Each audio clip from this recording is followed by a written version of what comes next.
Yeah, I like that. Yeah, it's a good setup. look. I like the mouse remote. Yeah, it's a real aesthetic. It's a vibe, as the kids say. And you know what? Can I tell you something out of the gate? The people who say it's a vibe, Australians. Dude, like wildfire, like the wildfires that spread throughout that country. It's a vibe. Too soon? I feel too soon. Nothing's happened in a while. So it's been a minute. Dude, that was a year where it started with half Australian fire and then got worse. Yeah. That was bad. Yeah, that was good. You guys did no GoFundMes. COVID really just took the wind out of the old sails of the Australian fires. But it's a vibe. Very Australianism. Very fitness Australia term. So stupid.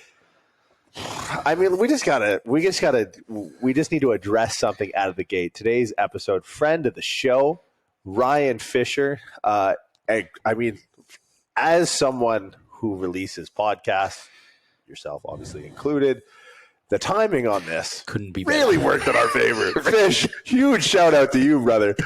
So Ryan Fisher, an outspoken individual. His ascension to fame in the CrossFit world started by him in mid-CrossFit competition, threatening a judge and telling that judge that he was going to kill him. Yes. Polarizing figure, to say the least. He's released something on Instagram. He was very savvy in social media. We'll talk about some of his thoughts on social media in this episode. Again, timing impeccable, Mr. Fisher. So he released a video about putting a mirror on your fridge. Yep.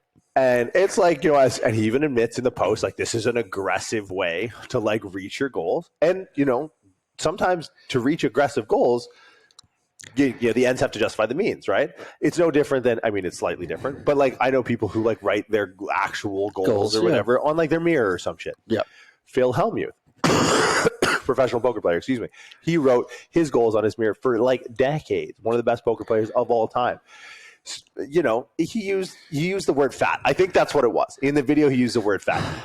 So long story short, Fish puts up this post. He's shredded to the nines. Well, that's also the thing. He is diced as fuck. Yeah, but, you follow him. He eats his meat cereal and his berries. Like, he's consistent. He does what it takes to look like that, right? Yeah. And so he puts up this post, and God bless him. Like, he admits it's aggressive, but there's probably a subset of the population where that would work for. Like, I'm a tough love kind of guy. Like, if you're like, oh, you fat shit, put it down. I'm like, all right, bet that. Thank you. You're a friend of mine. Yeah. I respect that.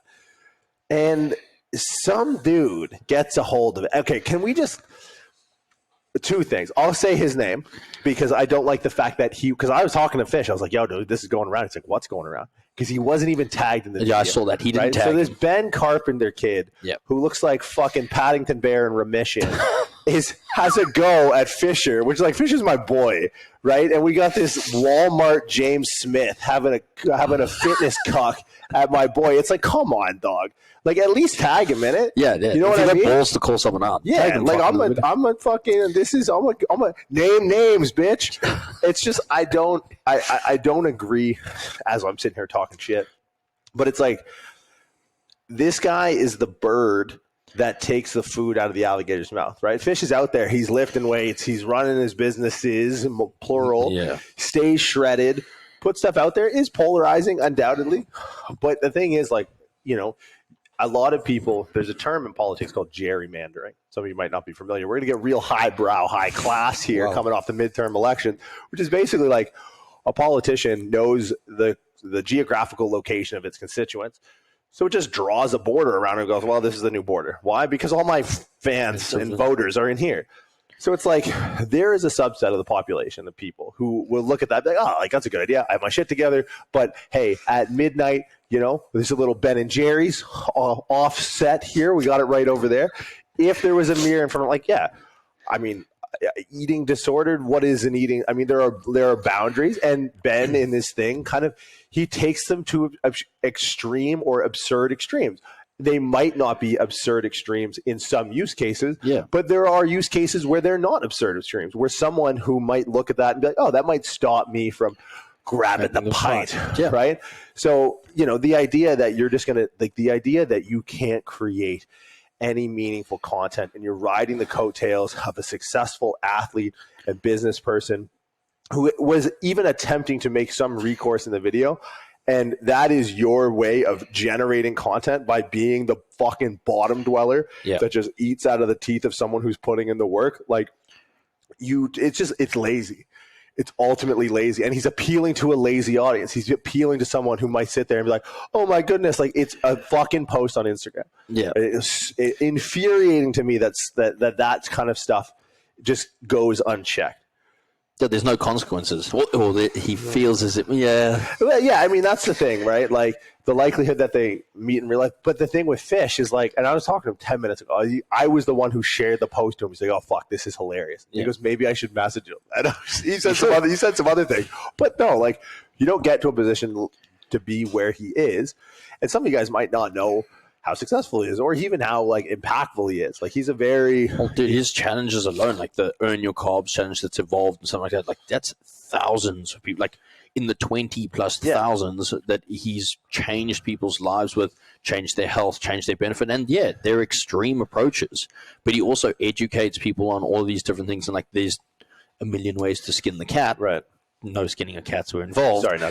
But the idea behind that is like he admits it. It's like it's aggressive. It is a tool within the toolbox of being a trainer. It's like you're just cherry picking this piece of content and then trying to do it for life. Like that's fucking bullshit in my opinion. I just found it lazy. I felt like we had an opportunity, and not that he needs defending. It's just I think it's more so going on the offense of this style of content creation. 100%. Right? It's literally like fitness cucks sitting in the corner jerking themselves off. That's what you're doing, right? And where meanwhile someone's in the game, fucking getting pumps in, putting out content. It's like, dog, like it's so lazy, it's so reproducible.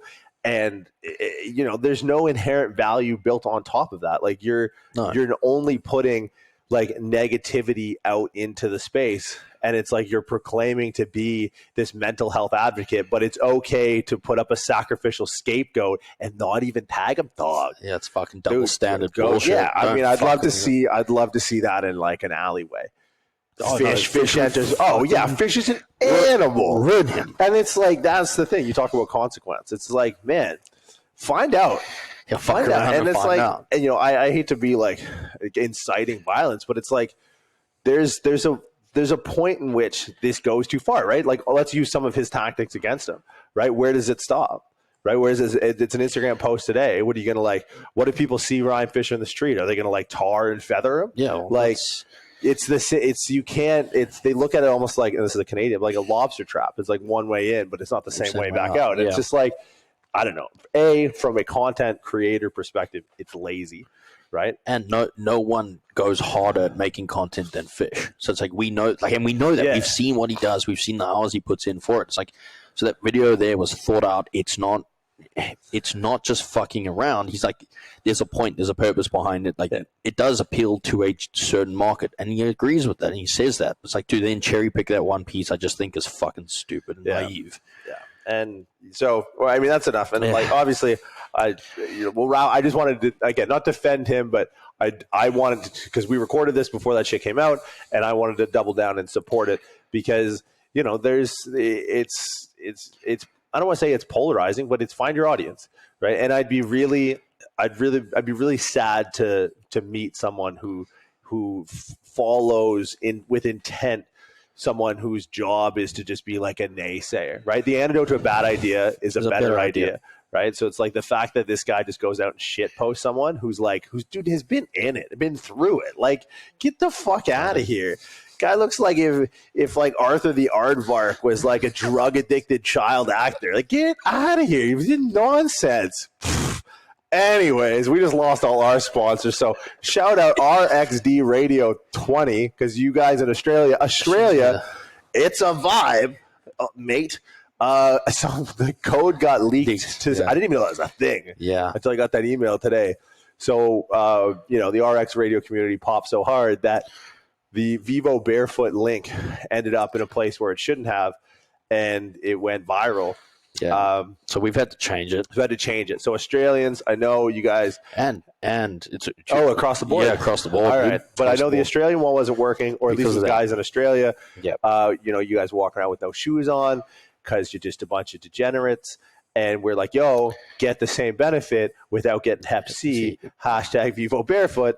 and we kind of sang our little jingle. But all to say, 20% off first purchase, Vivo Barefoot. They're the go-to. The Geo Racers. Yeah, Geonet Racers, the white ones. I like your white. I go black on black because that's how I roll, but I really like the white and reds you got. Yeah. So new promo code RX'D Radio 20. Yep. HD Muscle, crushing it on the come up. Dude, that new pre. Oh, can I reach it? Yeah, can I reach it? We're going in. That new pre black, like it's high stim, high pump. And I think we've spoken about this before. The idea behind high stim, high pump, and generally where companies mess this up is they go high stim, no pump, because too much stim obviously vasodilates. It's like, and now we don't have the ability to actually create nutrients in there and like actually get the pumps. This thing, money. I like the Hooperzine in it. It's one of the few like nootropic laden. It's good. It's my favorite by far. Yeah. 2 flavors right now. What do we got? Strawberry mango. RX'D. RX'D. That's it. RX'D for 10% off. Oh shit! Black Friday. Go do the thing. Because I think our code will still work on all their Black Friday. Yeah, cool. But yeah, Ryan Fisher. Get down to the episode. Quivering bean? Yeah, he just says shit. But the thing is, he does shit. He was probably one of the first digital nomad fitness people, big time traveler. Yeah. Talk a lot about traveling, talk about business, talk about the evolution of social media, and its evolving and ever demanding role in business in general, not even in the fitness business. But give Ryan a shout out, give him a pat on the back if you're a fan. If you're not, just carry on your merry way, but don't make shit posting videos like we just did. But we provide hopefully some value on the back end, guys. Enjoy the episode. Huge thanks to Vivo Barefoot and HD Muscle. That's it. Lundy, hit it. You're tuned in to RX Radio. I'm a man of culture who likes to sit on the floor. Kauai is my favorite place. And then there was like a helicopter crash the day after we went. Oh, yeah. Do you know what company? It happens a lot. It happens a lot. It happens a lot. We were flying. We fly into JFK. There's like a company called Blades. Yeah. And you can just like fuck off all the traffic in New York and just go brr, brr, brr, and you land right at Hudson Yards, like looking over basically Jersey. So like you're kind of by what would be like you're like Tribeca almost, and as you're flying, and it's like you fly the same relative trajectory that an airplane would fly, but you just have this overwhelming feeling like this thing should be in the air. Mm-hmm. This thing should not. Like it's not like when you're on a plane, you feel like, oh, yeah, like we could coast it, like we could sully it, we could land it in the Hudson if we had to. We're probably gonna go to New York tomorrow. You got to do it. I'll show you the app. JFK to helicopter, fly it, especially if you're going to Jersey, because it puts you right on the other side of the tunnel. So if you got to get to Jersey, I mean, obviously you don't want to fly to Newark, because you don't want to get like stabbed or punched out of the air. Every airport fight video is Newark. Really? Like when the white guy is queued up against the former NFL player. Do you see that one? That's one of them. Dude, it's like the new World Star. Oh, airplane and airport fights are like the new World Star. It's amazing. I like that. But yeah. Jeez. Dude, I literally sit on airplanes now with this like my thumb on my camera button. It's like I'm going to be the guy that gets the viral video. Like, you know what happened to us today? You'll never guess. Oh my gosh! I literally got attacked by a rooster on the street of Miami. Is it the one that'll happen? The show ones? It had chicks, and I was walking my dog, my French bulldog, and it like went at my French bulldog, and I'm like pulling her. And I picked her up, and it's like still coming at me. Ryan just took off right away. Hero of the story. He was going to get help. Yeah, I didn't want to get staff or anything. No, of course. That's fair. That's fair. Save yourself. You're the most important person in that whole thing. You know what I mean? Like, I just, I don't know. I mean, maybe I could have got pecked and got like some weird 20% extra strength out of it. I don't think that. I think that's only in Spider-Man. Yeah. You'd be Rooster Man. You'd be Cock Man, essentially, is what you'd be. I like that. I think that's the superhero we didn't know we needed. I didn't even... Roosters here are just like Cuban geese. That's what I look at them as. Geese in Canada. Because you'd have geese where you're at. In Wisconsin? In Wisconsin? Oh, yeah. Yeah. So but you don't geese. fuck with them. You go around a goose and like on the side of like a river or something, man. Anytime I hear the word geese, like I think of our friend Layla Hermosi. She tried to, because we live in the mountains, and we were talking about moose. And how do you say plural moose? And she was like meese, and I was like, you can't say meese. That's not a thing. What do you mean? Like there's no goose plural. is a geese, so she called a moose, multiple moose, a meese. Where is she from? You can't do that. No, you can't. No. Everyone. I was dying. It's like saying deer, but like you just change deer to like a whole new. Yeah, you know what I mean. It doesn't work. Yeah. we ran into this the other day with like, you know how there's like when there's multiple of a certain thing, they have a designated word, like a pack or something like that. Are you talking about the UDF? Well, so I'm getting there. So whenever I see a group of women, this is gonna sound terrible. Whenever I see like a group of women out, usually in like the middle of a week when they're all dressed up, that always gets me. Like, y'all got nothing to do tomorrow. Like, y'all gonna be at work. Like, you're really turning up on a Tuesday. A gaggle of women. A gaggle? I think that's a word we didn't know we needed. Huh. A Yeah. gaggle, because is that a Miami group thing? Could be. Okay. But it can be used. Try it. Next time you're out and you're like, oh, there's like a gaggle, and it fits. And then he has this theory. Now this is so he's South African. Yeah. So there's a lot we just have to accept Yeah. based off of him just growing up in South Africa. I've never been. Yeah, you gotta go. It's Okay. dangerous, but it's beautiful. Yeah, it sounds great. Yeah, you gotta go. Sounds great. Yeah. He's sold me on the idea if I'm heavily armed. Yeah. But he's like, so we were out last night for dinner, and he's like, oh, there's always a UDF. And I was like, okay, South Africa, man. Enlighten me on what a UDF stands for. So just like hit him with like the acronym. UDF stands for Ugly dog friend. Ugly Dog Friend. Ooh. That's it. Because You can already picture it, huh? I already know what it is. But Yeah. we have a word. There's a North American word for that, right? Ugly dog friend. So Like contextually, we're all a grenade. Oh, grenade is the A word. grenade. No, I've it's a woof. She's a woof. That's what I love about America. Yeah. America Woof. shouldn't be one country.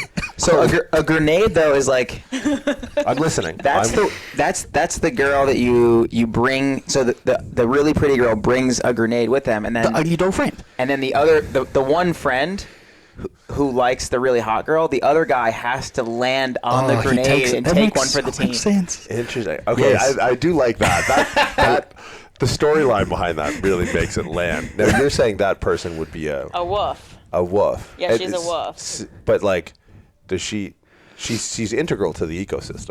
It seems. Yeah. Yeah, I mean she's Of My course. thing is it premeditated? Like if there's a bunch of pretty girls around and going like, all right.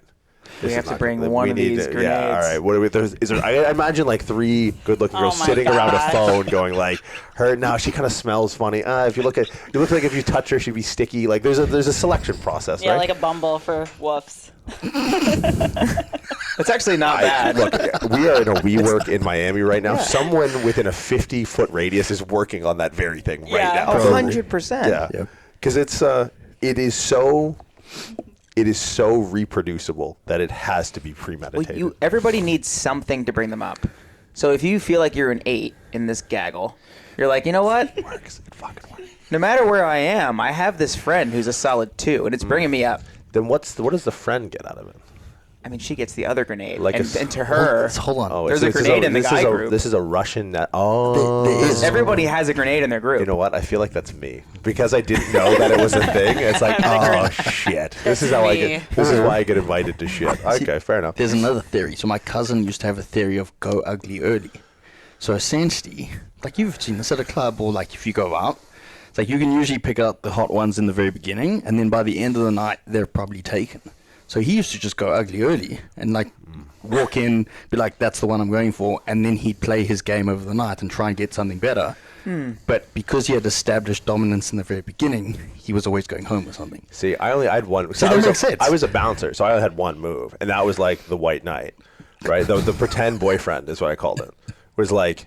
Because there's like the last call, they're playing closing time, like every fucking bar in North Yeah. America. Oh my And it's gosh. the worst. It fucking sucks. But you're sitting there, and then you just watch the desperation like fill the air. And so some guy's just like 4th and long Hail Mary shot, and you just see some poor girl.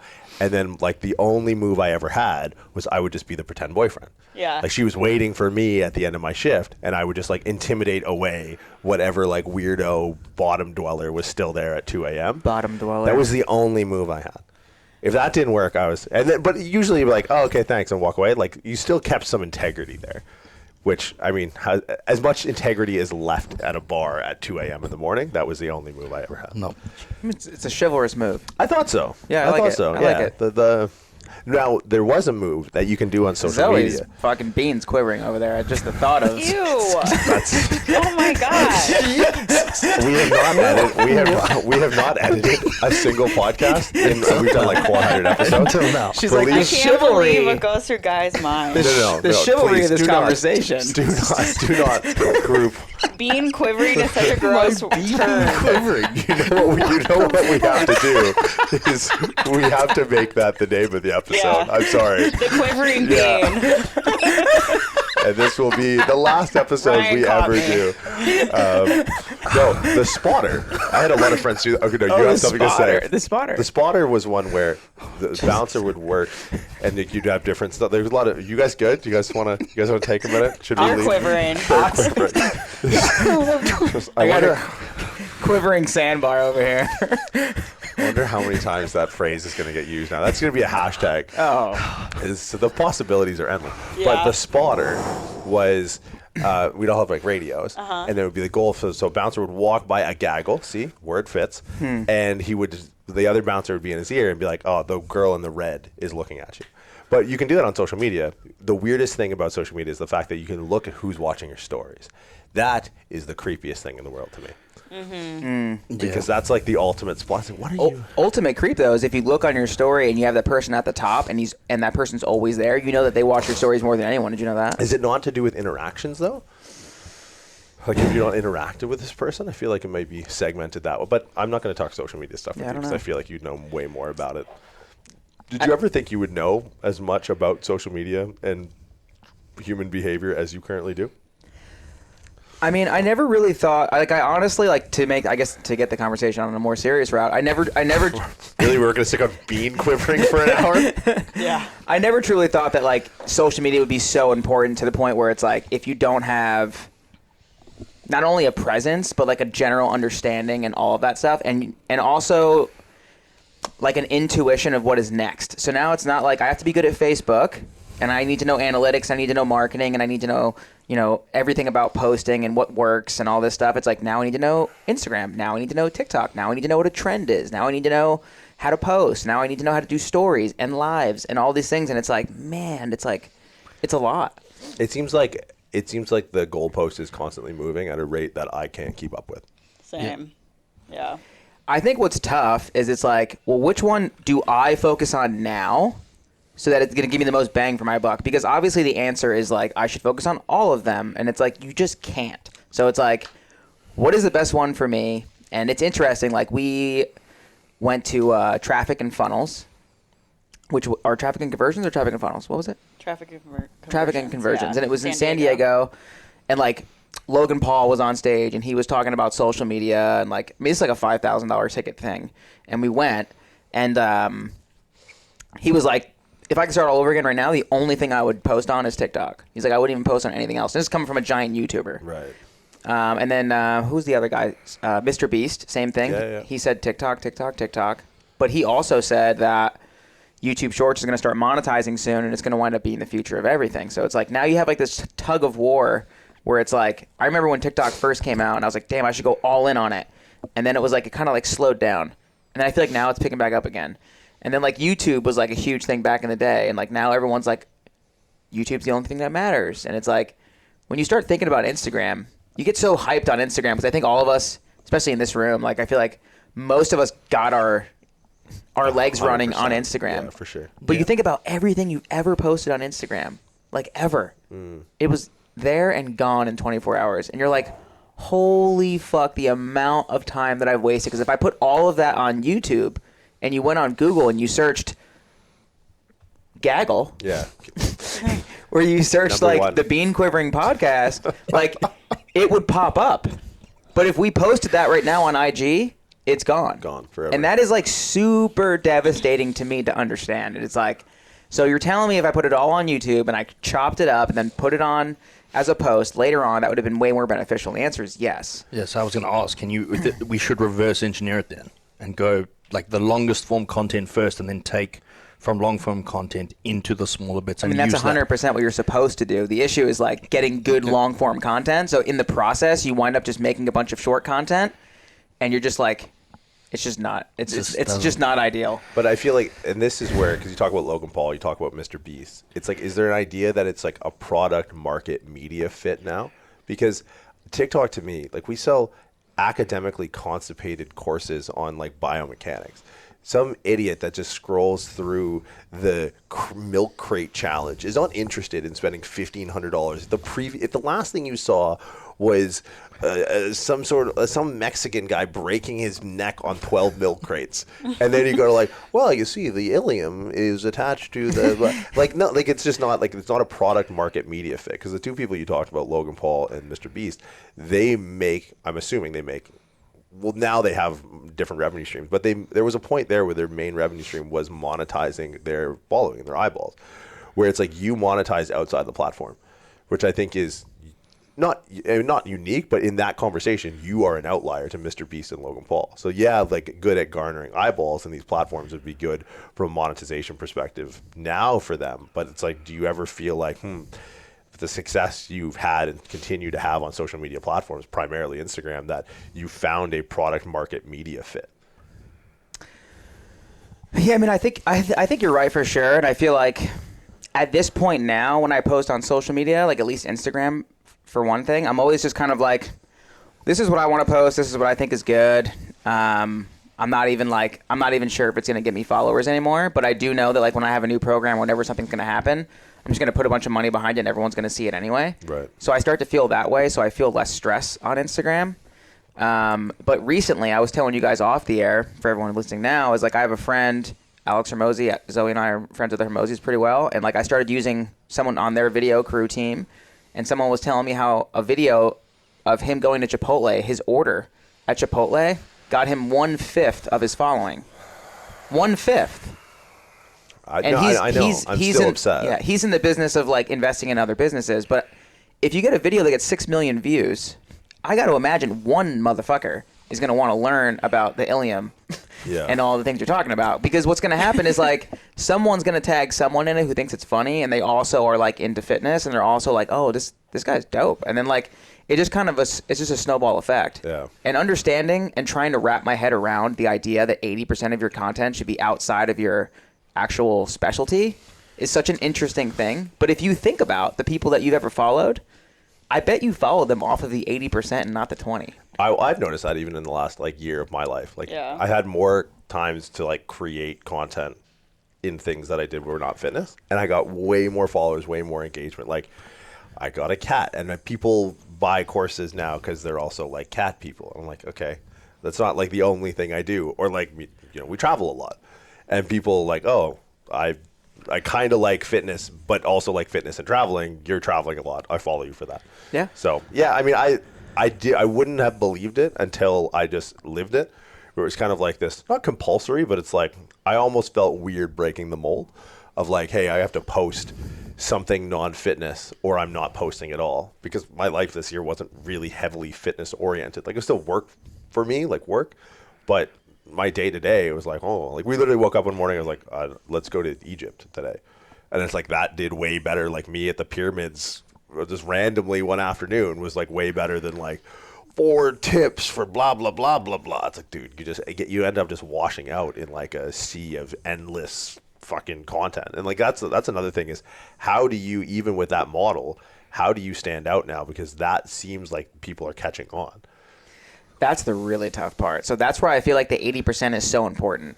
I feel like the 80% is important because everyone is doing the 20%. So now it's like, how do you differentiate yourself? It's like, I mean, I guess the best analogy would be like you have 3 girls in front of you that are super, super hot. They're all 10s, right? They're in a gaggle. You play with fire. Is there a reason I'm sitting in between you guys so you can't hit them? Okay. But let's just say you have a gaggle of very attractive women. They're all the same number. They all look the same. You're like, shit. But it's like one likes to travel and likes to go to the gym with you.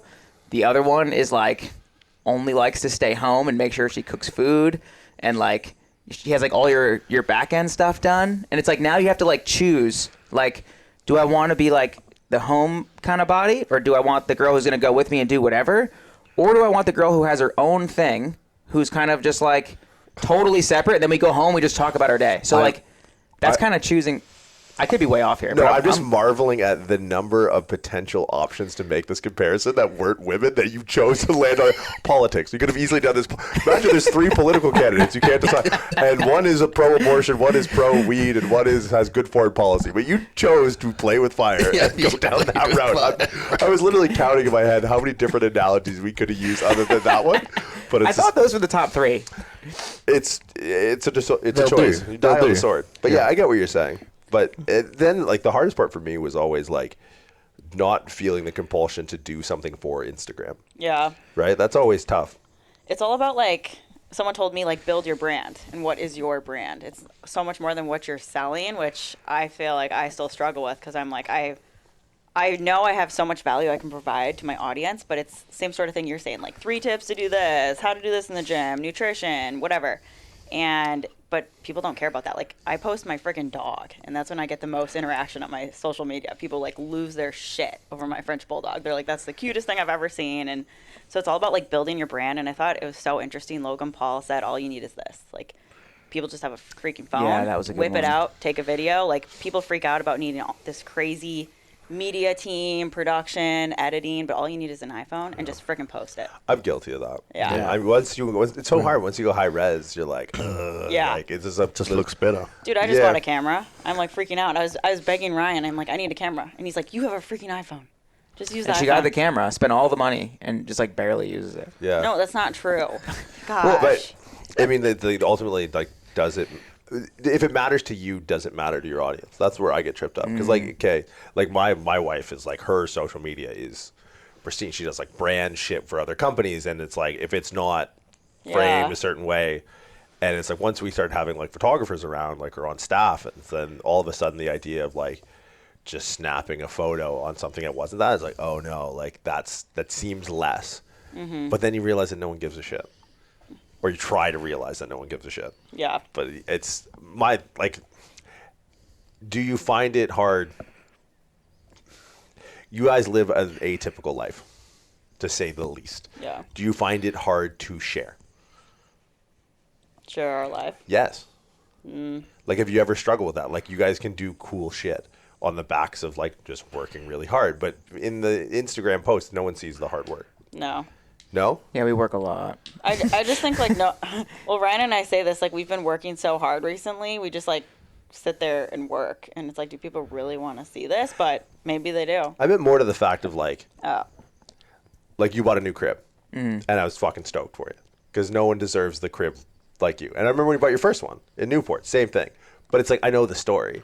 Right? Like, you were talking about the post you put up about your dad the other day. And, like, it's very hard for people to get lost in, like, being the have-not. Like, do you find it difficult to share, like, traveling around and, like, living an atypical lifestyle? Like, I mean, I'm trying to say, like, things, and I get accused of this, so I'll throw myself under the bus. Like, we flew to New York. We were talking about the helicopter thing. I work my bag off for, like, 19 hours a day, and then when I get to JFK, I want to take a helicopter to New York. I don't want to take an Uber. Okay, but I get people who are like, I'm picking what up are you what you're doing? putting Yeah, down. like, you know, every flex should be a subtle flex. But it's like, I hate the idea of, like, sharing being a flex. It's like, no. Like, I'll share when I'm up at 3:30 in the morning. But when I'm on the helicopter, like, I don't want you to be mad. Oh, dude, when I bought my car, like my G-Wagon, like when I bought that and pulled up to the gym, there was people that I will never talk to again because of that. Really? Oh, for sure. And then, like, there's been times where, like, I've bought watches or other things and people's comments are, like, pretty aggressive. And it's like, it's tough. Like, I feel like you got to post that stuff because I feel like it's only like 5% that really, 10% that really, like, dislike it. And the rest of them really do like it. Yeah, I think people who know the story are excited that you're doing well. Yeah. Right. And like, do it, like, if you enjoy doing it. But it is a weird divide of, like, because you can see it, because people, like, have accused me of, like, oh, like, you've changed. I'm like, yes, I can afford the shoes I wanted before. Like, that's the biggest difference, is, like, that is the main change, is, like, an act on that. I think it's the definition of what you do for a living. So, like, sometimes when you're a gym owner and now all of a sudden you have money, it's hard for people to wrap their head around. But if you're a business coach, people expect you to drive around in a nice car and expect you to do all these other things. Fuck, I hate business coaches. Do you know what I'm saying, though? Yeah, I understand what you're saying. It's like, they've kind of put you in a box according to what you should be or what you should be able to own or afford. Well, as soon as you're doing a job that everyone thinks shouldn't make a lot of money, you're a criminal, or you're doing something wrong, or you're ripping people off. You know what I mean? I just tell people I'm a drug dealer. Yeah. My attire makes total sense as a drug dealer. Well, the biggest yacht that I've seen here so far, the name of the boat was Convict. I mean, what do you get for being subtle? Right? I mean, just hide it in plain sight. That's what I would have done. Yeah. The whole thing is, though, it's about like telling the story, and I think as soon as people, like, if you tell a true and authentic story and you can post according to that, people will buy into that. Yeah. Like, that's what we've seen. It's like if your story's fake or you're doing it for the likes or you're doing it for kind of like the visual aspect of it, people smell that shit these days. They're so fast to pick up that this is. I don't still think that. it's because you're thinking from your own brain, not the masses. Like, I think I have someone, I forget, maybe it was Charlie Johnson, who's like a business oriented guy, but he still runs like a very successful business. And one of the reasons he doesn't get into business coaching as much is he's too busy running his successful businesses, which is like, there might be some merit to that. Is like he kind of advised me like, share, don't sell. And I was like, oh, that entirely changes the framework and by which I approach like posting stuff that I'm doing. Because like I'm actually doing this. Like I'm not doing this for other. Like I'm not financing an Audemars or buying a fake Rolly just to like get you to buy into something. It's like this is what it is. Yeah. And like it's sad that even because online is so easy to hate people.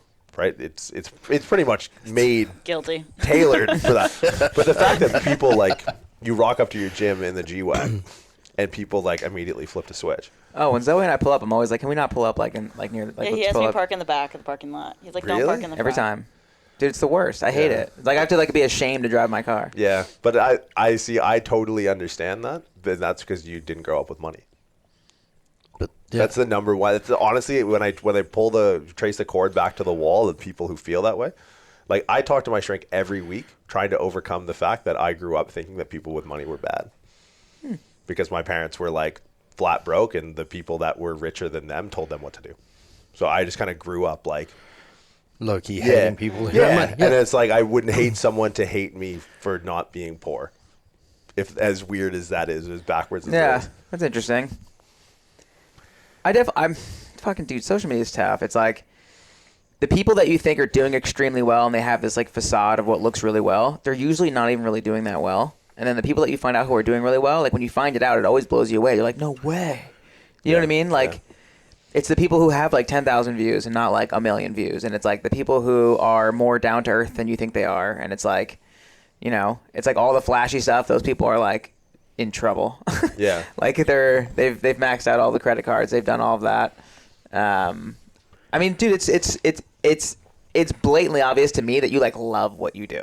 You know what I mean? Like I like watching your stuff and it's like you guys like what you do, and it's like I feel like some people do post because it's like the only thing that they have. Yeah. And it's like, you know. Well, I mean, what gets me is like the social media break, like the announced. So I'm going to take, you know, for my mental health, I'm going to step away from this. It's like, dude, I can't understand a mindset that has to go, I need a break from this. Yeah. Like that's someone to me who's doesn't love what they do, because this is an integral part of what we do. Like my mom would always get on me like, you're always on your phone. I'm like, no, Mom, I need you to rethink your language. I'm always working, and this is me. This is my office, right? I'm always working. I'm not going to give you shit for being at work. Stop giving me a shit for being on my phone, right? Because it is that to me is like a like number that. one. It's true, so right? true. Yeah, Like I don't feel any type of way when people are like, oh man, kids these days are always on their phone. It's like, no, I'm working. Yeah. You old piece of shit. I'm with you from 8 to 5 versus gone from 8 to 5. Yeah. So you can accept this version of me or not have me. Yeah, I mean that's a trade-off. Like the fact that, and that can be tough in understanding, like on a relationship side, the fact that you both get that. Because if you have one I couldn't imagine having a relationship with someone. And this is not to say like my wife's not in the fitness industry at all, but she understands the internet. Like she understands that this is me working. She's never once been like, why are you always on your phone? She gets that like, hey, Egypt tomorrow is made possible by phone always. But I couldn't imagine being in a relationship where like you didn't understand that. Yep. Like that whether it's a generational divide or like someone that does like works at a bank and is done at 5 o'clock, and it's Yeah. like that would be terrible. Can't do it. No, I honestly think it'd be an insurmountable odd to be able to overcome. Well, dude, just a year ago, Zoe was a PA. Yeah. Working at the hospital. Mm-hmm. And now she's online. I mean, I think a year and a half ago, you had like 4,000 followers. Now she has like 100K. Yeah. Just about. My life has changed drastically in a year. What's been the most difficult part in dealing with the change? New stress. I mean, same thing that you were talking about. I would be done with work. I mean, I'd kind of always be worrying about patients, but I'd get home and go to the gym all night, watch TV all night, just chill. Now I'm like, I have to work always. I should be working. Do you look at your work now like you looked at your work before? No, I actually like it a lot more. I like wake up wanting to work, wanting to get after it, like right at 5 a.m. So. Do you ever miss the structure? I miss. Sometimes it's hard. Yeah. Yeah, I miss so I was a PA, and you kind of I worked in orthopedic surgery. And it was surgery started at this time, very stressful job, but someone was always kind of telling you what to do. But now it's nice running your own business and you tell yourself what to do. Do you ever miss that though? I miss being kind of told what to do to a certain extent. Sometimes, It's like just direction here, 5 o'clock, I'm going home. Yeah. From that perspective. Now, I've never had that where it's like I get to go home and it's over. A job. I mean, when I was younger, I was like a bus boy and cleaned tables and stuff. But I've never had it my first real thing was my gym. So it was every time I left the gym because I owned the gym, it was someone called me the toilet broke or I don't know, the power doesn't work, the music shut off during class, something would always happen. And then now with the online stuff, it's we're spending $10,000 today on ads and I don't know, the fucking everything's getting taken down because there's the wrong word in it, or the image, someone's suing you for an image, or I'm just holy fuck, every day something is going on, and it's it's wild to me. Or it's just a lot of managing of a lot of different pieces, and it's I could never imagine just being oh, at 5 o'clock I could do whatever I want and turn off the work and turn off everything. No chance. Do you aspire to get to a point where that's the case? Never really thought about it, but probably not. No, eh? You want to stay like a cog in the machine. I would love for everything to run without me. Would be I can't even imagine. I know it's a possibility. Yeah. But then I feel you'd be bored real quick. I don't think you would. No? No, because I wouldn't, because I'd be out climbing mountains. Yeah, and shit. biking. I think I would just enjoy the peace for even just a half second would be nice. I'd like to have the option. Mm-hmm. I think that's not that there's a compulsion to it. It's definitely, I do it because I don't know what else I would do. I talked about if I take public transit, I literally walked up to a girl who didn't speak English yesterday at the gym because she had her arm in a sling. I was like, what happened? And she's kind of pieced together that she fractured her scapula. I was like, oh, okay. What are you doing for it? She's like, no, hablo inglés. Leave me the fuck alone.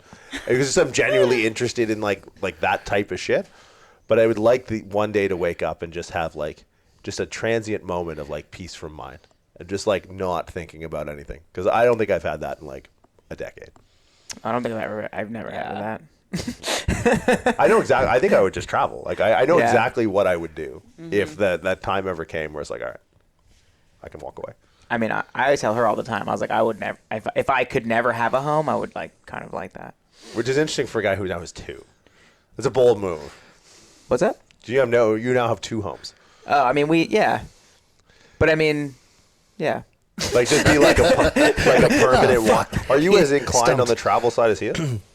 Yeah, I am. I just like having home base. It's nice to have a little home base somewhere. I disagree. You don't think so? It stresses me out. Yep. Me and this guy have been living in my place since I moved in a month ago, and my wife just flew in yesterday, and then there's now 100% more stuff in the place in the last 24 hours. Yeah. And I'm so uncomfortable. We have plates, and I didn't like that. No. We were used not to paper plates for a paper month. plates. Yeah. What's my house? So my house back in Newport, multi-million-dollar house. Love if it. you look at the drawer for the utensils, I have 4 forks and 4 spoons in the cardboard container that it came in.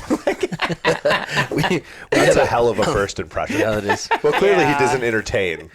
No. And my cups are mugs from traveling, and Just there's random no stuff. Yeah. That's fine. I think that's okay. My entire fork and knife set at one point was stolen from lounges and airports. Oh, I like that too. Wow. Yeah. But for the first 2 weeks, he had a plastic fork, and I had one that I stole from the Delta Lounge. Yep. And We that ate was the only utensils we had. Everything Oh with my it. God. Cereal with a fork. I used to only have plastic forks and spoons and knives and plastic plates and all that stuff. And then someone on Instagram somehow figured out. Oh no! You know what they did? They sent it to the gym. I was gonna say they figured out my address.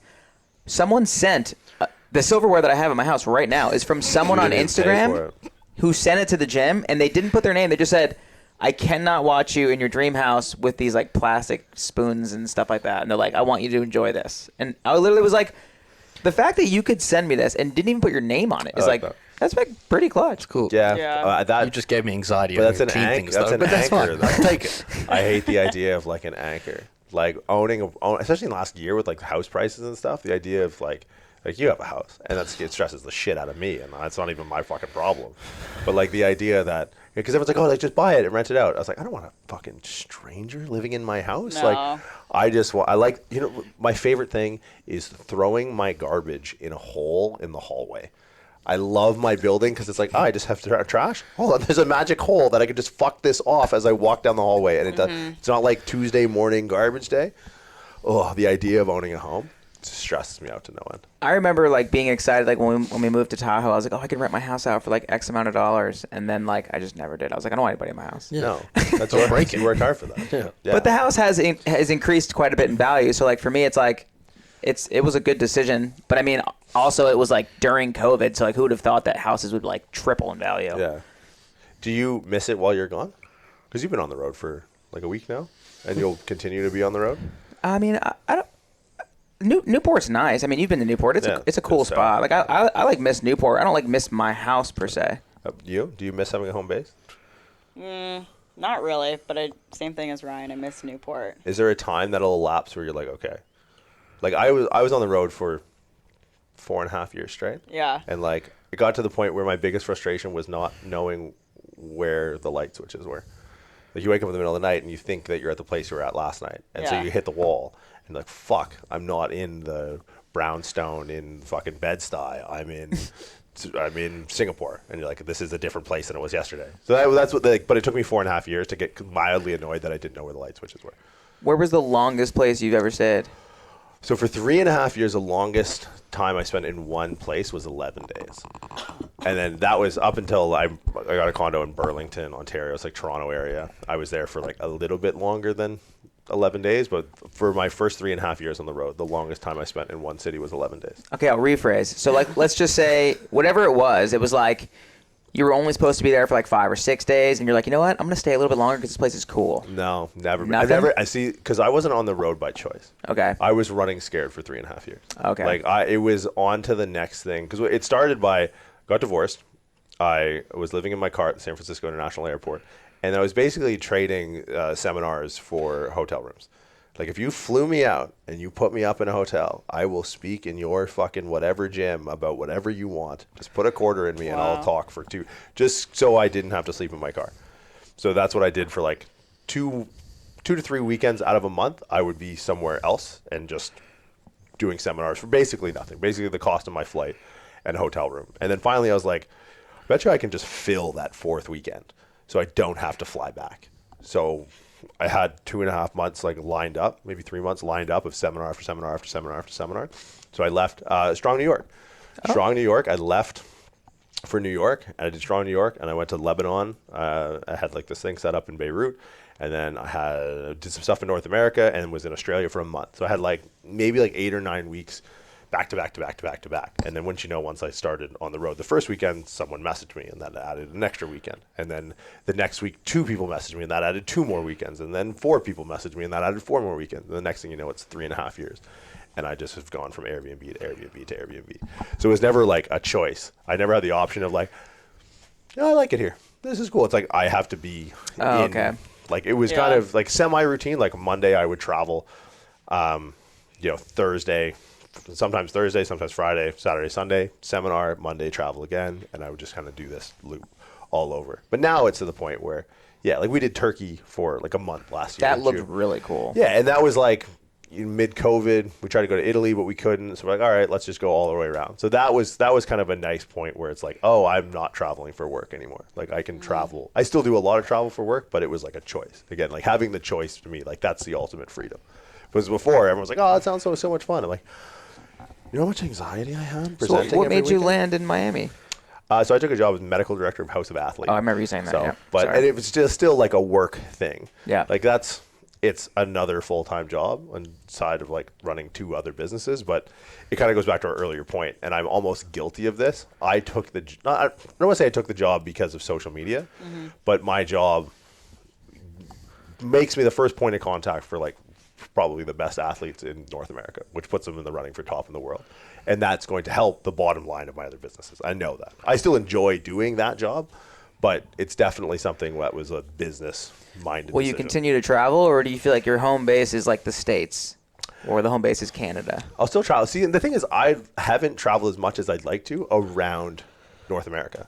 Like, especially in the States, I feel like the States is so underrated by Americans when it comes to like By Americans, 100%. Yeah. Yeah. Well, what's the percentage? I think I've heard somewhere as low as 15% of Americans have passports. Wow. Wow, that is Isn't that pretty insane? gnarly. Yeah. I've never Which is heard like that. That's insane. 400 million people, 15%. That's, Yeah. I don't know, do Well, the if you ever rough talk math. to an American, like, where do you want to go? They're like, Africa, Europe, this, that. Yeah. But, like, It's a really bad idea. if you ask, like, most of the Europeans and stuff, they're like, I want to go to, like, Utah. I want to Yeah. go to California. It's But like, when you go to Utah and you're like at 12,000 feet in Ogden, you're like, this is sick. But also just think of like how expansive, like how many different countries you could fit into America. Like it is like each state is a different country. Yeah. And I think one day it probably from a government standpoint will be. So Miami's home base now, but I'll be traveling probably. I've been traveled every weekend since I've moved here. are you a big traveler as well? I wasn't really allowed to for a while. I had some passport issues. No, you didn't have passport issues. Your passport is the issue. Yeah, my passport is the issue. So the South African passport is like it's like on the bottom 5 shittiest passports in the world because it's the most forged passport in the world. So it's like it's extremely difficult to get visas in places, and it just becomes a nightmare to try and travel anywhere. So I had an issue with trying to get a new passport, and eventually figured that one out. Managed to come over here and enjoyed the travel we've done so far. Like we did, what, 9 states in 3-4 we drove days. We Oh, drove wow. from Pretty cool. Detroit Yeah. to Miami. Oh, cool. Yeah. It was a pretty Yeah. cool, just like experience of just seeing things. Like I haven't really done a lot of travel from that perspective. All but yeah, I like, enjoy the it. Waffle Is Houses the States and like where Dunkin' you want to be? Donuts. Yeah, I think so. Okay. Long term, I think that's where this is. Okay. Just from a perspective of just like people. It's like I like people. I like interacting with different types of people, different thought process, and America just has that much bigger pool of people to talk to. Do you feel like that's an industry thing? Like, do you feel like, because wherever I travel, Yeah. everywhere, I feel like in the rest of the world, they value North American fitness culture more above all else. I don't know. Thoughts? You're saying North America has the best fitness culture? It's Best is hard to valued. quantify. I think value. Like when I go Most to valued, Australia, yeah. always blows me away because like you go to Australia, and they're just so happy to have you. They're like, "Oh my God, you came to this ridiculously out of the way place," and you kind of maybe get unwarranted credibility just for being like a North American in Australia, where it's like it would be really hard, I think, to break through in the fitness market without having a foothold in America. I think that's a fair statement. Yeah. I, from my perspective, I definitely think that as well. Like, if you've got some form of name here, you'll be able to break through anywhere else. Well, I just think about the biggest names in the world, right? So, I mean, I'm in the app industry. So I think about, the 2 biggest apps in the world by far, actually maybe 3. Yeah, 2. Let's say top 2. Number 1 is Sweat by Kayla Itzines, Right. Yeah, $350 million sale. She's Australian. Next is Centerfit from Chris Hemsworth, Right. $250 million sale. I looked up the other apps. You have like MyFitnessPal. I'm not sure where they are, but I think they're America. You have They sold Under Armour owns them. Noom, whatever that new Noom thing is, which is like some sort of diet thing. I want to believe they're a UK brand. But yeah, it's interestingly enough, the biggest fitness apps in the world are not American. But Yeah. do you feel like they're big because there's something that supersedes the geographical location, especially app space, right? App is all digital. Like Yeah. I feel like if the accessible market is not the hardcore gym people, the accessible market is People. the general population, the 90% of people that don't have active recurring gym memberships or whatever the stats is. It's like Chris Hemsworth he could be from the fucking moon. It wouldn't matter, right? Handsome dude in a bunch of movies. Like, he's going to have that pull, right? So I wonder if like the outliers like don't make a law from bad cases sort of thing, because it signs early adopters, social media. Cat 18 has a huge following as well from that side. And Massive, what I'd be interested to see is where the most users are from. Because I'd put it down that most users are US based.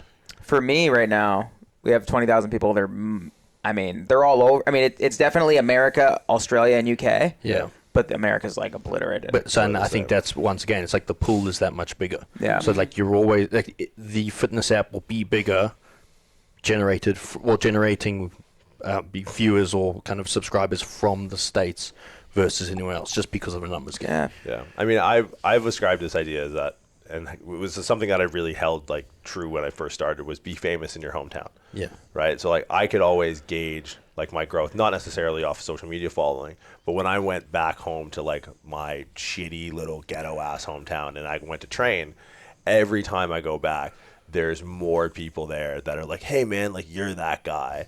And like and sometimes like you gave me deadlift advice like 15 years ago. I'm like, are you okay? Like, was it like you're still ambulatory? They don't have a colostomy bag or something?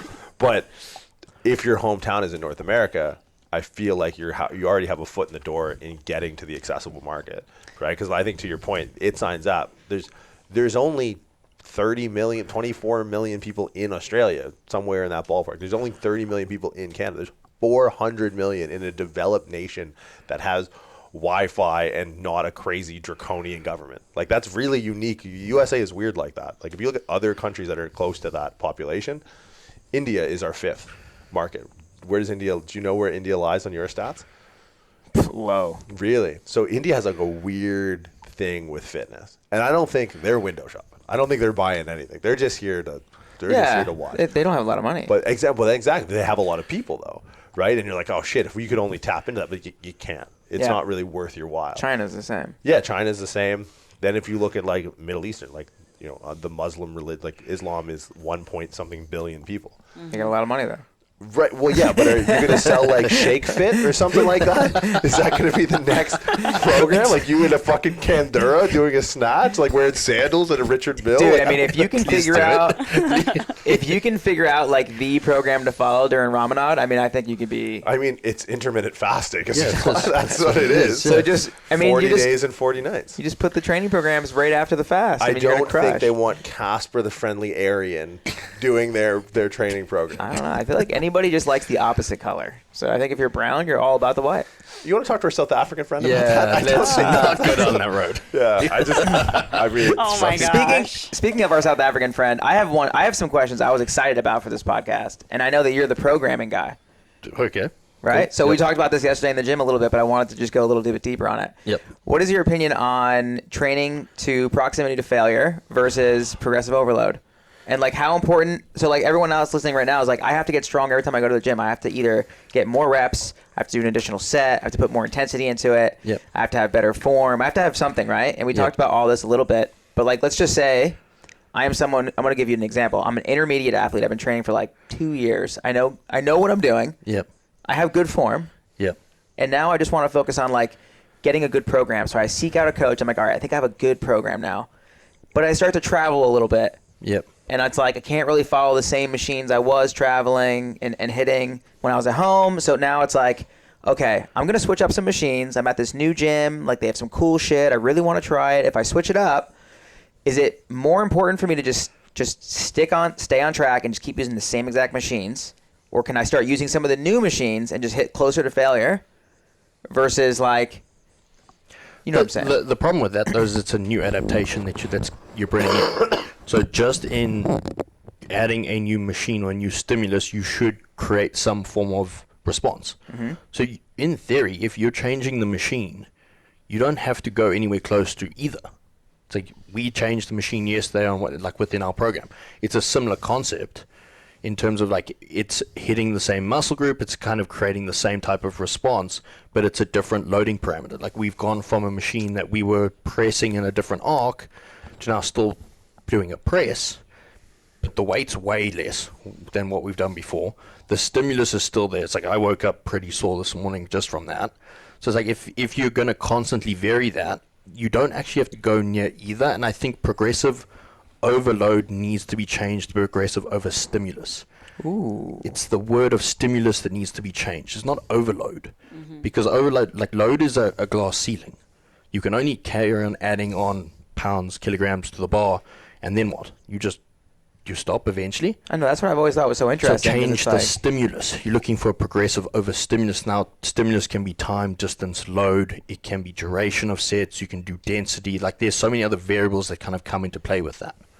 I think it's so confusing nowadays because everybody wants to be on the scene for like something. Like who's this asshole who keeps saying that everything? Probably me. I say a lot of shit. I'm an asshole. This guy he works with the athletes. He says never go below parallel for anything. Oh, Seidman. Yeah, he works with. I know a handful. He works with Taylor Heineke, one of the QB for Washington Commanders. Do you like what he's talking about? I don't give a shit because here's the thing: when you work with pro athletes, especially like the best of the best, is I forget who it was. I think it was the strength coach for the Denver Broncos that said, my job is to make sure John doesn't trip over weights in the weight room, right? Like, and that's what it is. Now, mind you, the sign over the wall says do no harm, right? That's like prenum non nocere. That's like the first thing. Yes, hi, a real physician, not some dumb chiropractor with an Instagram account. Right. First, do no harm. Where I think some of his bullshit isn't zoomed out enough, right? Like what I loved about the conversation you guys just have is like at, 36,000 feet, whatever cruising altitude is, if you look at that problem, the answer is in the problem. When you're traveling a lot, should you go to failure? The ultimate reasoning he came up with is that you don't need to because it's a novel stimulus, but you also shouldn't because you're traveling and you're probably not going to recover as much anyways, right? So there's if you know how to zoom out enough, everything works, nothing works every time, right? So the idea that like a protocols-based approach over a principles-based approach is always going to be inferior. So what I don't like about this guy is he seems to have a protocols-based approach, which is not transferable, right? Like I've seen him train, Taylor, who's a quarterback, and I've seen him train a kicker. It's like I train kickers and I train quarterbacks, and I train them way different. Right, because they have to do different things. They're better at different things. Their structure-function relationship indicates that they're better at different things. So it's like, I don't care. And you know what? The second I stopped caring about people like that, it's lazy, right? I think a lot of content creators just create content as a retractor. There's a lot of just fitness commentators out there, like a 24-hour news cycle. It's like, I don't need commentators. Everyone is telling you 3 reasons why this is bad. It's like the antidote to a bad idea is a better idea. Right, so, and just leave the negative shit out of it, because it's like this is shit and this is better. It's like, all right, man, why don't you just say the better idea, right, and not be that guy? So like Seidman, I don't care for 2 reasons. One, if I were to genuinely care and try and like highlight the issues I see with his protocols that he runs people through, and try and compare them to mine, I'm giving too many eyeballs to him, right? Which if I'm trying to change people's minds. That's not a good. No, what's this guy all about? Right? Yeah. It's literally like the George Costanza like bad boy situation where he's driving around in like Frank's GTO or whatever. It's like, don't go with him. He's bad news. Like, don't train with Seidman. Next thing you know, everyone's like doing a chest press on a loaded safety squat bar handle or whatever the fuck he does. Yeah. And then the second thing, I stopped caring the second I stopped having to look at the unit price of eggs.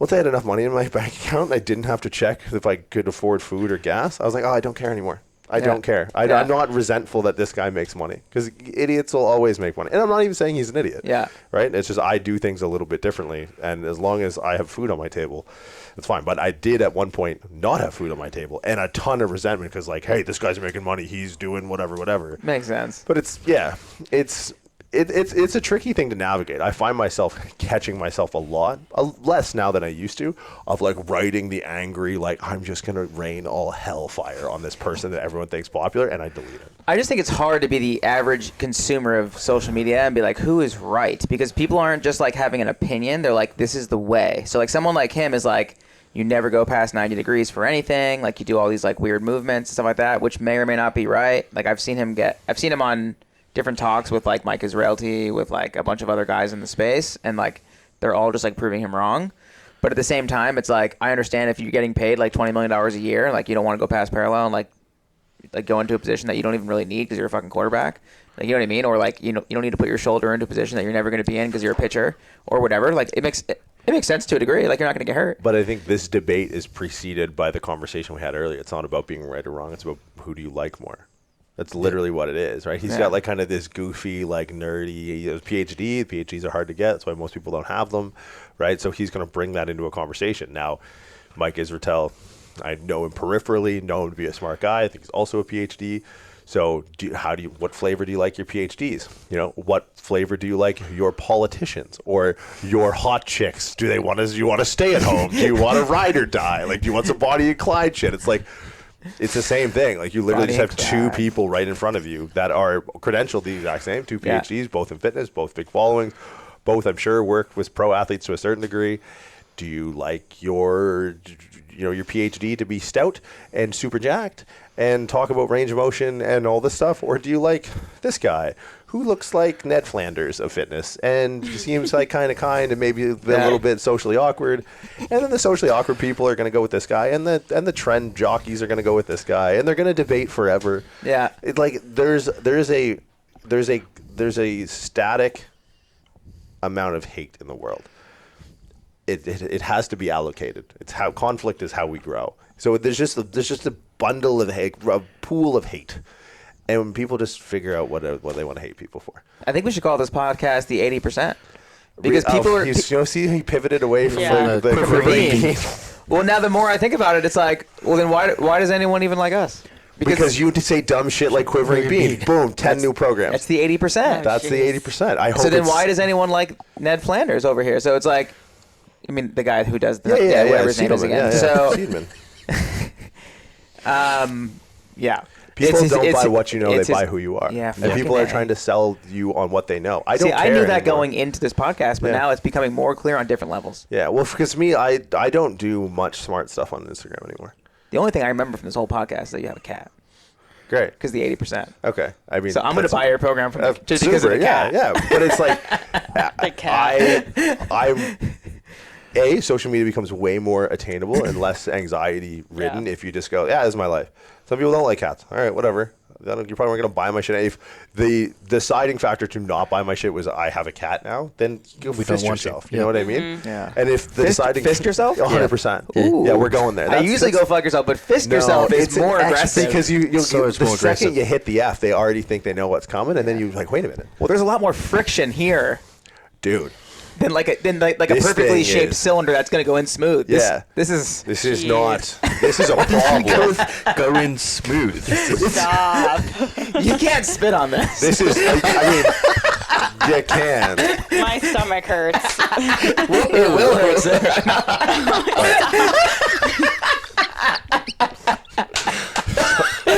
We talked about this in the gym the other day about like the importance of being like there's no such thing as a non-polarizing billionaire, and I think when you get to know people well enough, they are polarizing, and that's one of the things about like knowing like your closest friends is when you get to know them on that level, you really fuck with these people because they say things that are off color. They don't mean them. Hopefully, a lot of the times they don't mean them. Like I say the R word a lot. And sometimes I say it on the podcast. And it's like, people will be like, I find that offensive. It's like, don't buy any of our courses.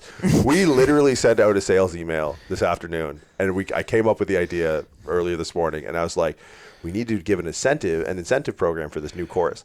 So I want the subject line to read, thanks for fucking with us. And it's a 10% discount for our skill acquisition course in December. And the subject line literally says, thanks for fucking with us, gift, in brackets. And it's like, that's what I want. And if people are like, this is offensive, like, don't take the course. Yeah, that's the least offensive thing we will say. Oh my God, it's so bad. Whole time. It's so funny, but it's so bad. Yep. And then like people who have to look at content like this job and like, I need to do this, I need to post, then you don't just do the thing that you do. And if your life sucks, then live a life that doesn't suck. And it's like not super hard. Like I think like the sharing over selling thing makes like the social media thing so much easier. And the best part is you get rewarded for it. Because I think the 80% is where all the good stuff is, right? That's the big differentiator. And most people are just the same fucking. I didn't realize that it was your boy who started this. The yellow text on the thing, which is hilarious because my last video I posted 100% had yellow text on it, and it was 100% because of your boy. But it's like everyone just looks at that. But I think they get so lost in looking at that content, like they lose. If you ever seen the movie Get Out, Yes. where like the dude falls behind his eyes. Yeah. I literally see people like making content now, and it's like Jordan Peele in that movie, just like or whatever his name is, like falling behind his eyes. Like, dude, you don't even know who you are anymore. Right? Go see a shrink and then write about that. Infinitely more interesting. Mm-hmm. Like your shit the other day, amazing. My dad thing? I would never read. It's not like I see people. Oh, fuck the number of talking swipes. heads that have that many swipes. Let me tell you about the latissimus dorsi. The latissimus dorsi swipe to read more. It's like go fist yourself, honestly. Yeah. But I read every fucking swipe of that. That was the coolest thing on the internet that day. And I didn't do it on purpose, but like every slide kind of ended at a very suspenseful moment. Well, I mean, I think every part of the story was a suspenseful moment, right? No. Yeah. So for those of you who didn't see my post, basically like maybe 10 days ago to 2 weeks ago, I found out who I kind of had a good idea who my dad was, but we actually had the blood test to prove it. And it was like the first time that he had ever told me like he was sorry and like he was part of my life. And he's been texting me since we've been here. Yeah. Like every day he texts me something, which is dope, dude. interesting because like I found out who he was when I was 18. I saw him for the first time when I was 24. I'm 36 now. And it's like, I'm finally like talking to him. And it's like, I don't know. It's weird. Yeah. Yeah.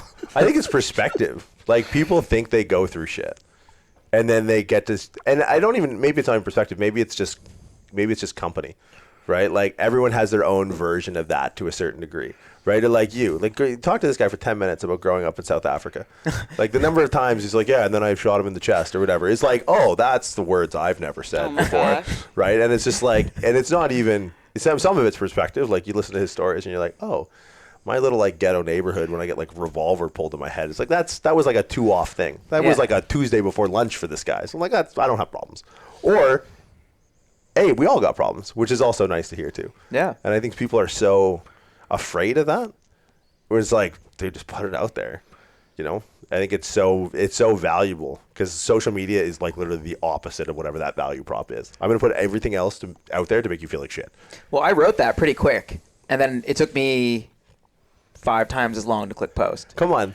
Yeah, I wrote it and then I was like, I don't know, this might be a lot. Like I don't know, I don't want to like make my mom upset. Like I don't want to like, I don't know if I want my real dad to see it. I don't know if I want my stepdad to see it because he's been like super awesome and I didn't like want to like bother him. And then I was like, I don't know, like I don't want sympathy from anyone either. Like I just was like, you were putting it out there because you wanted to put it out there, not I like to genuinely gain anything yeah. back. It's like, and I think like it's something that I've thought about from like not a victim mentality, but like we never want to live in that. And you see so many people put that out there, and then you're like, you're a fucking idiot. Yeah. Like I lose interest in people who put out something that is pure victim based versus putting out something genuine. And that's what I think I was talking about with like telling the story. Like you can tell when someone's a genuine story versus putting something out for attention. Like when people cry on Instagram. Fuck off with the crying on Instagram. Yeah, like if you had time to take a photo while you're tearing up and crying, like I'm sorry, but go away. Yeah. Or fist yourself. Yeah, and you know, but I ultimately, like, I double back to being empathetic in those situations. Like, man, that's got to be tough if that's what you think real emotion is. Yeah. Like, if real emotion is symbiotically tied to the 6-inch fucking glass rectangle in your front pocket, it's like you got some learning to do, right? And the fact that you could like just, what was the ultimate thing that pushed you over the edge? You're like, no, I'm gonna hit. Like, what was the final like weighing of the scales? Like, go, you know what? Fuck it. genuinely, like, I think it was like, I bet you there's a lot of people in a very similar scenario. Yeah. And I was like, this is going to make a lot of people feel better. It had like nothing to do with fitness. Like there was nothing in that was fitness. Yeah, so but then, it's the 80%. yeah, I didn't even think of it that way either. Cause like, I don't think I had even learned that yet. Cause like I learned all this stuff like a week ago, the 80% thing, but it was like, I posted it.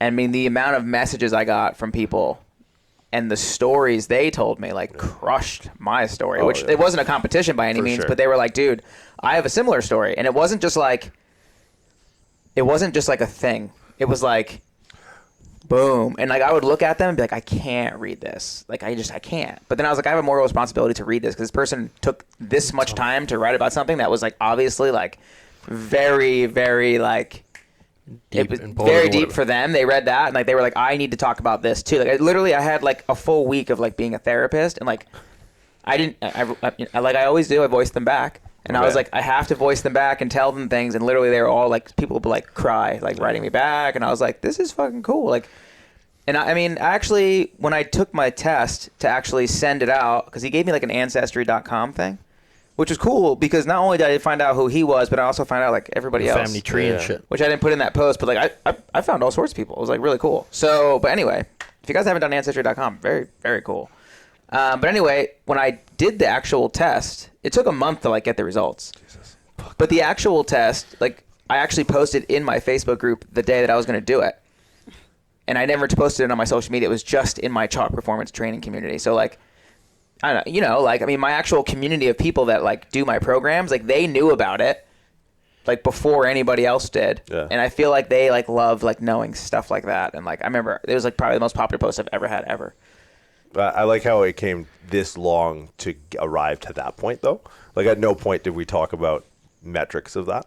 Yeah. Because I think, and that's the deciding line of like truth or not. Like, I think intention. I struggle with this literally every week. Does intention or outcome? Does the outcome matter if the intent is off? Like, if I want to donate $1 billion to something because it makes me feel good, is that wrong? Right? But is there a sliding scale to that? Right? Depends like, what you want the outcome to be, I guess. Yeah, but like if the outcome is ultimately good, does the intention behind the outcome matter?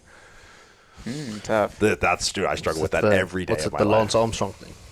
It's like he never popped, but like how much money and how much fundraising did he do for cancer? Yeah, 300 million.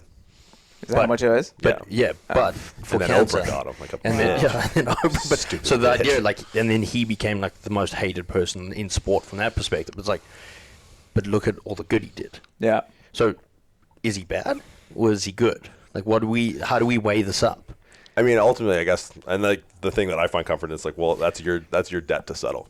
Yeah. Right. So like when I see it, the reason I bring it up is like when people post stuff like crying on Instagram, it's like I guarantee you that might be like a metrics play. Like they look at that and go, this got great engagement. Me crying on a story did really well. And it's like, we know people that consciously or subconsciously, they're playing that game. They play like the residual victim to become the victor. Like they make money off of this ploy of being like this champion for mental health. And it's like, here's the thing. If that leads to someone going to talk to someone, the outcome is good. Does the intention matter? Even though this guy's just trying to line his pockets off of like preying on that. That's my like if a tree falls in the forest doesn't make a sound question. Like I wrestle with that every single day. But then we go back to like I was saying, it's like how do you do one thing is how you do everything. Right. Yeah. That's it. Oh, that's like, pretty interesting. That's actually pretty fair. So it's like for me personally, it's like I can't do that. But that's me. Right. Like, and anyone else can do it if they want to do it. It's like. But I think the truth is going to be the thing that's a debt you have to settle. Yeah.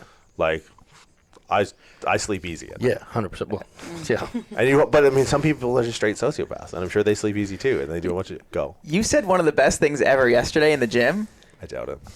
Because you said, hey, I messaged you like, I don't know, like a year or two ago about something. And I was like, oh, did I message you back? Or whatever. And then you were like, as long as, and then you said yes. And I was like, was it good? Was the answer good? And you're like, oh yeah, it was great. And then you said, you're like, as long as, if you don't remember writing someone a message. The Mark Twain thing? Yeah. Oh, like, wait, was that the lie? Yeah.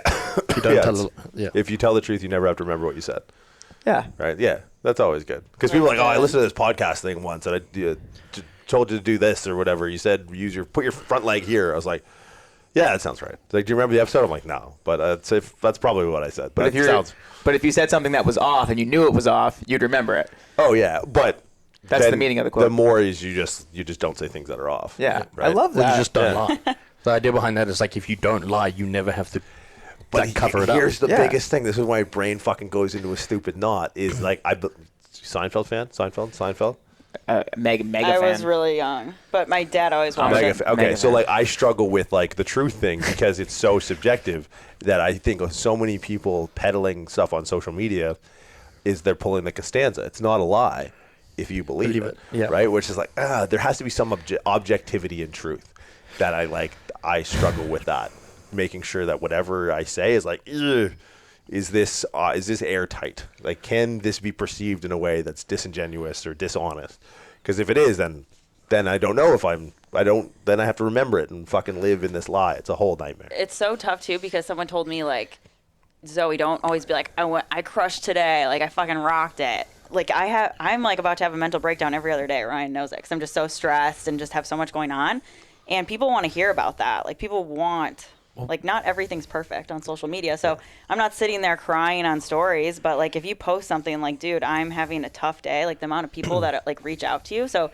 But the difference behind that is your intention is pure. Yeah, There's exactly. a very big difference in that. Would you think my intention is pure just looking at it? Or are you looking at it like, this girl can start crying on Instagram? No, because I would look at the previous behaviors. Yeah. So it's like how you act and how you do one thing is how you do everything. So it's like if this is a common trend. Yeah. Well, like I've seen it where people suddenly have a mental health breakdown a week before they do a program launch.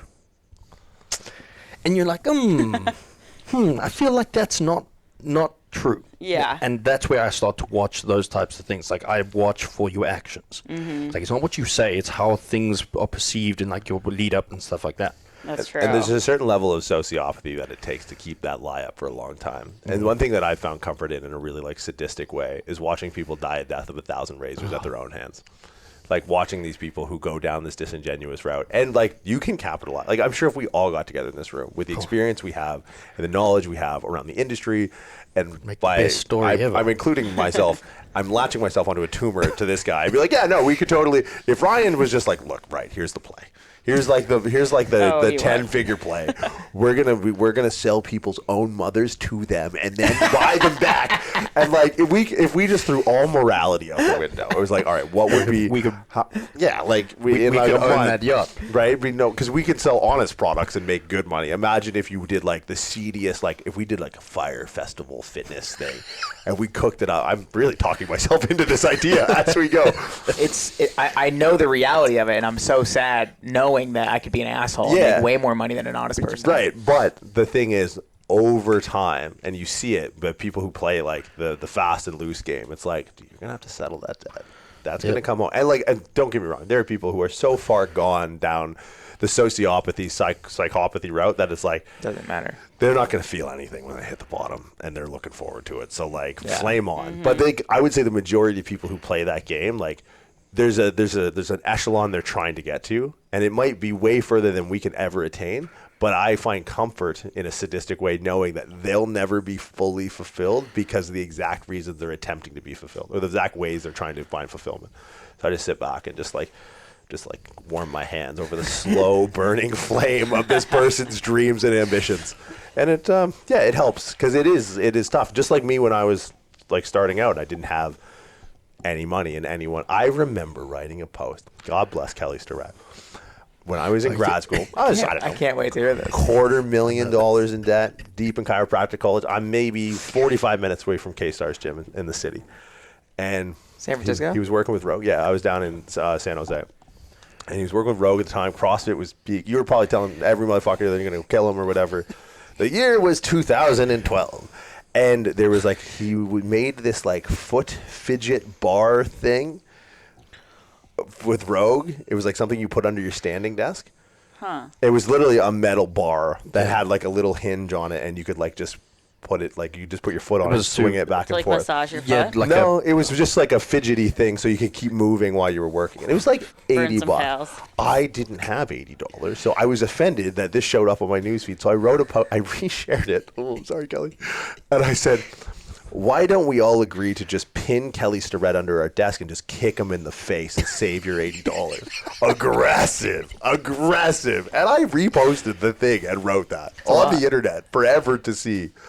And then, but I was just mad because it's like this guy's making bread, and I'm sitting in some general pathology course paying some schmuck fucking $200,000 to teach me about something I'm never going to use. Like the amount of resentment. And the second I like didn't have to check my bank account before I got groceries, I was like, dude, he was making money on like lacrosse balls. Yeah, he was just like he sold more lacrosse balls than the game of lacrosse. People are like, oh, you play with those with sticks? That's so interesting. It's like. The game predates the shoving it up your ass thing. But neither here nor there. Unbelievable. I would love to know how much money he's made.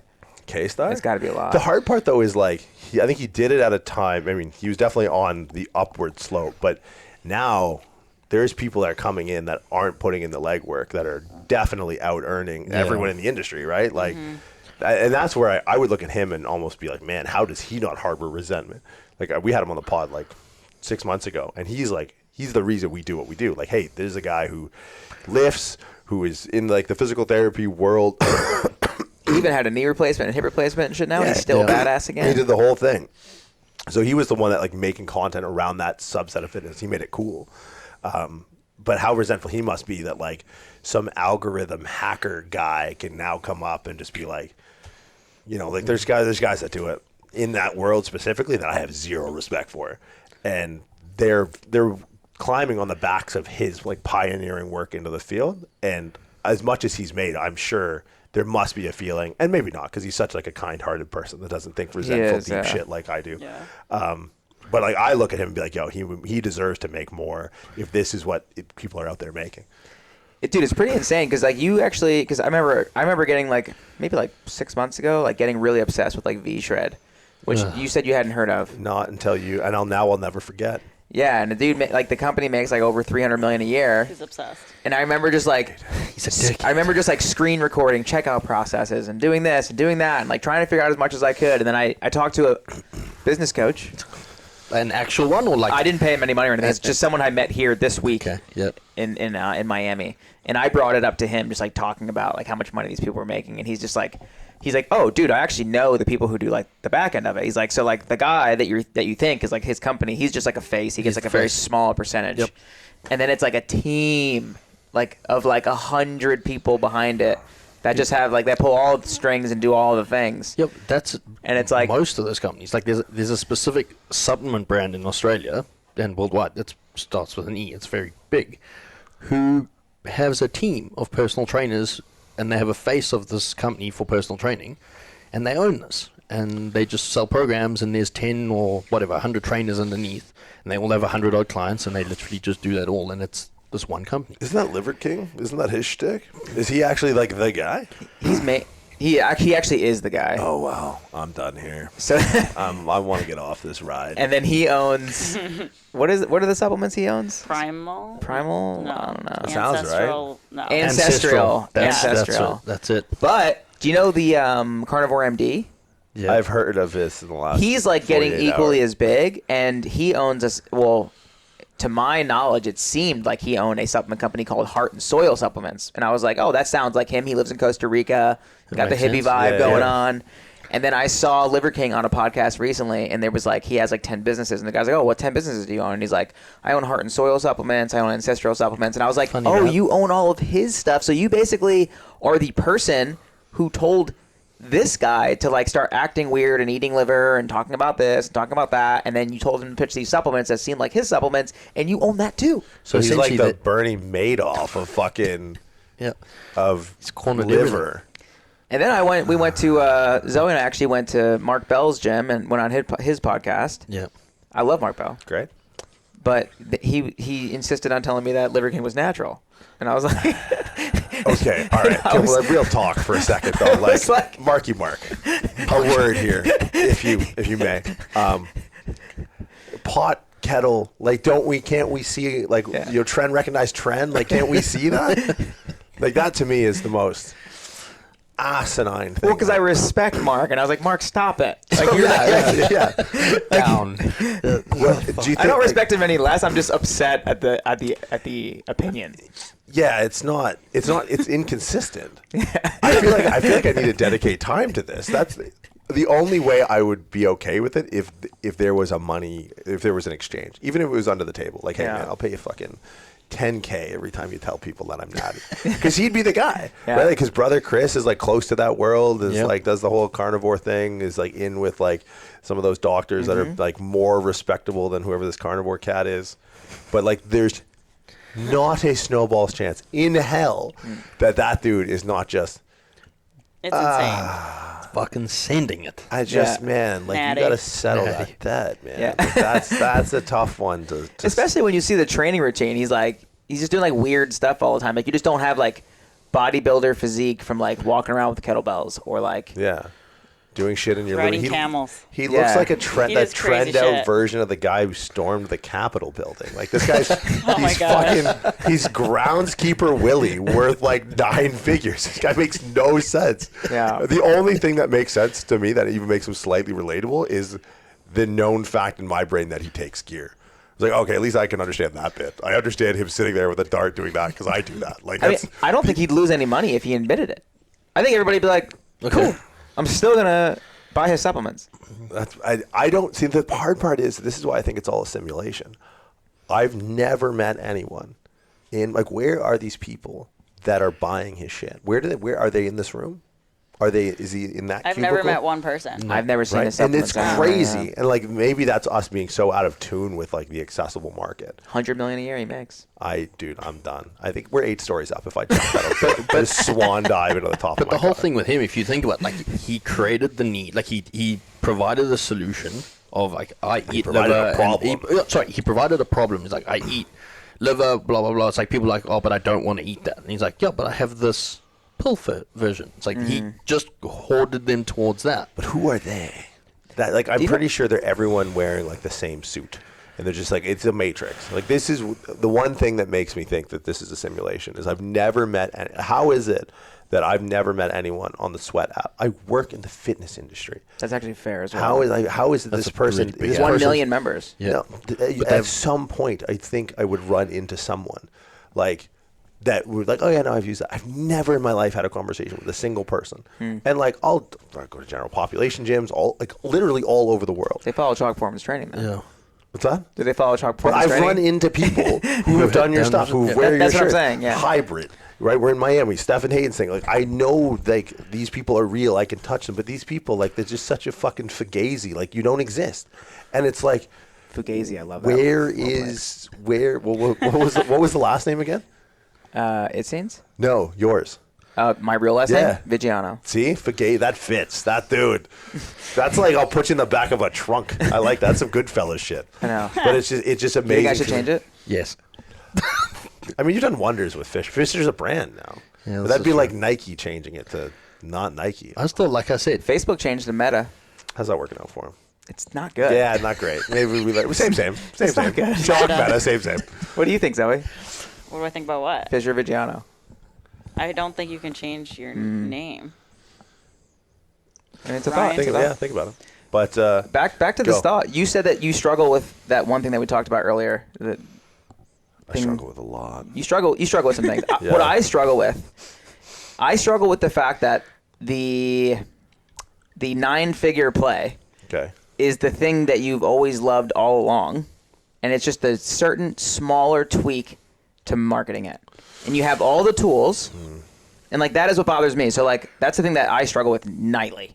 And it's like Liver King literally just brought up basically Rob Wolf's ideology from fucking before CrossFit even started. He's like, hello. take everything out of your diet and then start bringing things in and see if you have any issues, like the elimination diet, right? Yeah. And it's like fruits, vegetables, meats, and nuts. And then all of a sudden it's like he basically took that and then just like added the raw liver thing in and then like made the supplements. And then basically back in the day, we have Pat O'Shea in the 1970s create interval weight training. Yeah. Yep. This motherfucker, Greg Glassman comes in now and he's like, I'm going to take this and like make the time windows even shorter. And I'm going to make, we're going to get rid of like doing things with form. Cause like in IWTs, you do like a couple lifts and then you do a conditioning piece. And he's like, no, we're just going to mix all that together and we're going to make it faster. And then it's like the same thing with like, certain types of supplements, like maybe it's isolate protein versus casein protein or whatever it is. It's like the protein is a fucking thing. We all know that we need it. And then it's like training programs. And it's like, besides CrossFit, we have, some other modality or whatever, but you put a different wrapper on it and you sell it. and you market it in a different way. And it's like, what is the thing that is really going to get everybody's rocks off and is also going to give them a really good benefit? So like for me, for instance, I've had the Earn Your Carbs challenge for a really long time. Yeah. For me to keep getting steam on it, I had to change it to the Make Carbs Great Again challenge. It's like Amazing. Dude, it was during the well election. done, I did a sir. red hat. It was great. Wasn't it before? There was something before Earn Your Carbs. There was. Was there? It wasn't Earn Your Carbs. It was an original. Then it was Earn Your Carbs for a second. Then it was Make Carbs Great Again. I know Yeah, this. I've had a couple different names, Correct. and it's all the same thing. And Yeah. I had to keep changing it to get people excited about it. But it's like, you have a very, very amazing skill set at what you do. You have an amazing skill set at what, like, everyone has like their thing that's like your 20%. That's like your thing, and it's like, how can you make that thing so lucrative for yourself? Tell a better story. Yeah, it's just a story. Yeah. Here's one for you, and this one blew. But what my is the mind. story? Is the thing that's what I struggle with. But I understand it's the story. But what is it? How do you tell it? Yeah, I don't know. That's all it is. That's the winning formula. I'm sorry for not sleeping tonight. You're not sleeping. It's fine. It's fine. I'll sleep much anyway. Here's one that blew my mind. Rob Dutch. So, by complete happenstance, I was stuck in Bondi Beach, Australia during COVID. I was there for 4 months, and we had done some education stuff for an F-45 in the Toronto area. And two of the guys that owned one of the franchises were like, you're staying really close to where the owner lives. Yeah, he was just in Bronte Beach, which is like 2 beaches up. And I was like, oh, no shit. I thought Mark Wahlberg owned it or whatever. And so I look up his name, and sure enough, Bronte Beach. So I cold DM'd him. Just like slid in there. I was like, hey, man, I'm here, stuck here, blah, blah, blah, blah, blah. Love to just get you on the podcast. He follows Chalk Performance Training, by the way. He's the fucking man. Dude, and here's why. It's much to our conversation that we're just having. So he's like, hey, like, going through some stuff, like, work-wise, can't talk about really anything on a podcast right now, but love to meet up, grab coffee. I was like, get the fuck out of here. Shows up, awesome dude. I'm stuck there. So he's like, what are you doing tomorrow? I was like, I don't know. He's like, do you want to grab coffee again tomorrow? I'm like, get the fuck out of here. So we're like, kept meeting up, getting coffee. He like brings me to an F-45 in Double Bay. I do an F-45 class. I'm fucked for a week. I cannot even imagine. Dude, that. It was brutal. I cannot imagine. Because there's like turf and like you have to sprint. I've seen it. Like luckily I'm technically competent in things that I haven't done. So like it's kind of like I watched an episode of Big Bang Theory once, and Sheldon said he learned how to swim on the internet. I kind of felt like that. I was like, yeah, no, I get it. Kettlebell swimming. I could fuck around and figure this out. And so we were sitting down, and he was like looking at the business, and I'm only now really understanding what he was talking about, like customer journey and all that shit. And he's like, right, real simple. I'll give you the F-45 story. He goes, we understood that to make it in the fitness market, you have to make it in the United States. And he pulls out like his business card. He'd sold the company at that point for a lot of money. To Mark Wahlberg. Yeah, to the partners that were still remaining. He owned a certain percentage of it and sold out right before COVID. Like the dude, he sold at like 16 something a share. The company's at like $1.70 a share now. It's not good, but he cashed out. And he's like, so he told me this, like, hey, you have to make it in America to make it in fitness. He's like, look at the logo, red, white, blue, stars, stripes. I'm like, oh, and he goes, what did we do? It's like we just signed like the most famous American movie star we could find. And it was over. He said he was closing, and I hate that, you, Rob, but he was closing millions of dollars of franchise deals. One Sunday, he closed millions of dollars of franchise deals in his DMs. Wow. Alone. And I was like, fuck, man. And he's like, yeah, that was really what it is. And he'll admit that it's like, there's nothing new under the sun. He just told a better story. It's just like this made in America thing that was actually made in Australia. I'm never sipping again. Dude, it's but the thing is, when I hear that story and like I know him personally, you're like, fuck yeah. Like, I think there's something to be said about like running the board, play a straight game. I think of like John Berardi as a guy like that. Like, I've never met anyone who's met John Berardi that hasn't had a good thing to say. And he sold PN for like $205 million or whatever the number was. So it's like, the owner of F-45 messaged me like 2 months ago and was like, which program do you think would be better for me for like whatever? And no way. Like, Adam Gilchrist? I was like, no way. Get the fuck out of here. And he talked to me in DM like very fast. No shit. I couldn't get over it. He's like he's the remaining guy, Adam? Yep. I could pull it up if you know his name. Adam Gilchrist. I'll pull it up after. Yeah, Adam Gilchrist would be the dude. Unless it's Rob. Yeah. If it's Rob. I want to say it's Rob. Yeah, Rob Dutch. He's the dude. But yeah, it's the story. That's what it is. But is the 80% even 80% at that point? Or is it 100%? Yep. It's just amazing, though, that it's just small tweaks of things that already exist. Yeah. Yeah, there's no innovation. Yeah. Right? No one's inventing anything. But you're finding new ways to tell better stories. Like even my full body aesthetics program is like a very unique program. It's like I started with strength condition. I started with CrossFit, and then kind of like started to slowly branch off of like a lot of the impact movements, got rid of a lot of the snatches and cleans, and turned it more into like strength lifts, like squats, deadlifts, presses, and then added the conditioning in. Called it strength conditioning. Not really a big deal there. But then got injured, broke my bicep, and then like started creating the full body aesthetics program, and it's just really started to take off. And now I'm like, I want to like create other programs. I like other programs and like talk about other programs. And like, well, maybe it's just full body aesthetics. That's the only thing that should matter. And then, those are things I think about. But I think it's the easier thing to do is the thing that you like doing. It's like I think sustainability is what wins, especially now. Like the turnover rate in the industry is so high that it's like if your story is not fabricated, if it is the truth, you can tell it for longer, right? And then it's ultimately, I think, in our space, it's going to be attrition, right? Like how I couldn't even imagine how many people have you seen come and go in your time in the industry? A lot. Like more gone than have come and stayed, right? Mm-hmm. So it's just like I think that's where it's like you're at a point where it's really patience that's going to win you in the long term. So making decisions based off of not even like morals or ethics, that should go without saying, but like preference. If you like training full body, then double down on that. Double down on it, right? Because I think people like that. People have thought about something enough to differentiate it as a thing to like, right? Like I talk about the dumbest, driest biomechanic concepts, but it's my favorite thing that I do ever in a day. And people are like, wow, maybe I can be interested in this thing. Like I have friends who will like send me music and they're so hype off it. And I listen to it, I'm like, huh. But I'll keep listening to it because they're so hype. I'm like, maybe there's something I'm missing.